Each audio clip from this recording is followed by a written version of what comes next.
విద్యార్థులు కళాశాలలో శాస్త్ర సాంకేతిక విద్యతో పాటు విశ్లేషణ సామర్థ్యం పెంచుకోవాలని, ఉద్యోగ నియామకాలకు అనలైటికల్ స్కిల్స్ చాలా ముఖ్యమని కాకినాడ జిల్లా కలెక్టర్ హరేంద్ర ప్రసాద్ అన్నారు. కాకినాడలో శుక్రవారం విద్యుత్ నగర్ ఐడియల్ డిగ్రీ కళాశాల ప్రాంగణంలో నిర్వహించిన మెగా ఉద్యోగ మేళాలో ఆయన ముఖ్య అతిథిగా పాల్గొని డ్రైవ్ ప్రారంభించారు. కంపెనీలకు అవసరాలకు తగ్గట్టుగా విద్యార్థుల సామర్థ్యం ఉండాలని, జాబ్ మార్కెట్ ఎప్పటికప్పుడు మారుతూ ఉంటుందని, దానికి తగ్గట్టుగా విద్యార్థి ఉండాలని, క్లాస్ రూమ్లో నేర్చుకున్న దానికి అదనంగా కష్టపడితేనే ఉద్యోగ విజయం ఆధారపడి ఉంటుందని ఆయన అన్నారు. ఉద్యోగం లభించకపోతే నిరుత్సాహం వద్దని, ప్రతి ఉద్యోగ మేళా ఒక మెట్టు మాత్రమేనని, మీరు ఇంకా నేర్చుకునే ప్రయత్నం చేస్తే భవిష్యత్తులో ఖచ్చితంగా అవకాశాలుంటాయని అన్నారు.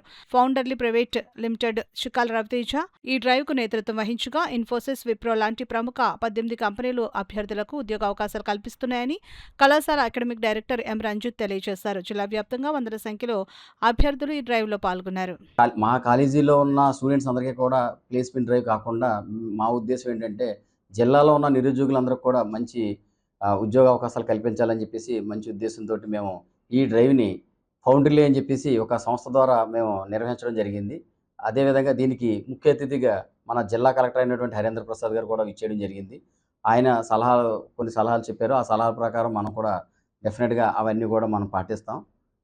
ఆ విధంగా చేసి ఇంత పెద్ద భారీ మేళా అంటే, జాబ్ మేళా అంటే ఈ జిల్లా వ్యాప్తంగా అంత వందల మంది ఇక్కడికి తరలివచ్చారు. వాళ్ళందరికీ కూడా జాబులు రావాలని చెప్పేసి కాలేజీ తరపున శుభాకాంక్షలు వారికి తెలియజేస్తున్నాను. అలాగే మనతో ఇంత పెద్ద డ్రైవ్ జరగడానికి ఈరోజు కారణమైనటువంటి ఫౌండర్లీ సీఈఓ గారు మనతో ఉన్నారు. వారి మాటల్లో మనం విందాం అన్నీ కూడా. పోర్టల్లో అయితే ప్రతి కంపెనీ యొక్క జాబ్ని మనం లైవ్ చేసాం. సో దట్ ప్రతి క్యాండిడేట్ కూడా నైన్త్ డేట్ని అప్లై చేయడం వల్ల 10th డేట్న మనకి ఆ క్యాండిడేట్ యొక్క ప్రతిదీ కూడా ఇట్ బికమ్ ఈజీ. సో తను ఒక్కసారి వెన్యూకి రాగానే తను ఏదైతే కంపెనీకి అప్లై చేసాడో సో ఆ కంపెనీని మనం టర్న్అవుట్ చేయగలిగాం అనమాట. సో దట్ క్యాండిడేట్ ఎక్కడ కూడా ఇబ్బంది పడడు. అండ్ నాకు వచ్చేసి కొన్ని డౌట్స్ అయితే నా దాకా వచ్చినాయి. అందులో ఫస్ట్ థింగ్ ఏంటంటే, ఆ రోజునే మనకు ఆఫర్ లెటర్స్ రిలీజ్ చేస్తారా?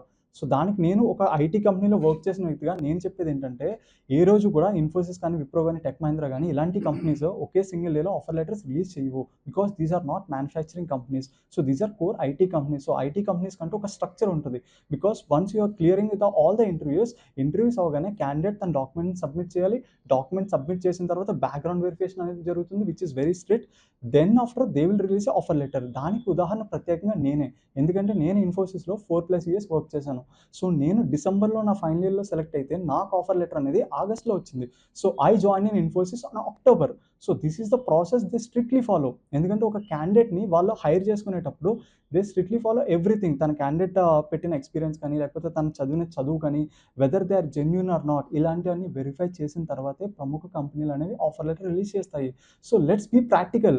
ఎందుకంటే ఇలాంటి జాబ్ ఎక్స్పోని, ఒక పేపర్లెస్ జాబ్ ఎక్స్పోని మనం కండక్ట్ చేసినప్పుడు మాకు సపోర్ట్ కావాలి. బికాస్ మనం ఒక తుని నుంచి వచ్చి మన డిస్ట్రిక్ట్లో ఇలాంటి ఎక్స్పోని ఫస్ట్ ఎవర్ మనం కండక్ట్ చేసినప్పుడు we really need support from the government. Same time we need the support from the educational institution. ఏంటంటే ఇంతమందికి ఆపర్చునిటీ మిస్ అవ్వకూడదు. They are very talented. అందరికీ ఇంటెలిజెన్స్ ఉంది, టాలెంట్ ఉంది, స్కిల్స్ ఉన్నాయి. But where they are lagging is they are not able to represent them. అంటే ఒక presentation ఇచ్చుకోలేకపోతున్నారు, అదొక lagging. And they also don't have correct type of opportunities.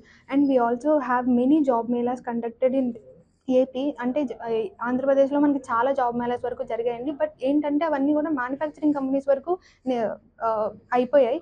But ఈ job expo అనేది అలా కాదు. అండ్ అందుకే కూడా మేము దీన్ని జాబ్ మేళా అని కాకుండా జాబ్ ఎక్స్పో కింద మార్చడం జరిగింది. ఎందుకంటే మొత్తం అన్ని కంపెనీలు కూడా మనకు వచ్చినవన్నీ కూడా ఐటీ కంపెనీస్, ఐటీ రోల్స్ ఏదైతే వాళ్ళ ఫ్యూచర్కి చాలా హెల్ప్ అవుతాయి. అంటే జాబ్ అంటే ఒక సంవత్సరం 2 సంవత్సరాలు చేసేది కాదు సార్. వాళ్ళ లైఫ్ని మారుస్తుంది, వాళ్ళ కెరియర్ని మారుస్తుంది, వాళ్ళ ఫ్యామిలీ సిచ్యువేషన్ని మారుస్తుంది. సో అందుకే ఈ ఐటీ జాబ్ రోల్స్ అనేవి చాలా ఇంపార్టెంట్. అందుకే మేము అన్నీ కూడా అవే తీసుకొచ్చాం. 450+ ఓపెనింగ్స్ అంటే ఒకే రోజు ఎవ్వరు కూడా ఆలోచించలేనిది జరగనిది సార్. అందుకే ఇది జాబ్ ఎక్స్పో కింద మేమైతే నేమ్ చేసాము. And it's also not only for men and women, it is also for all the people.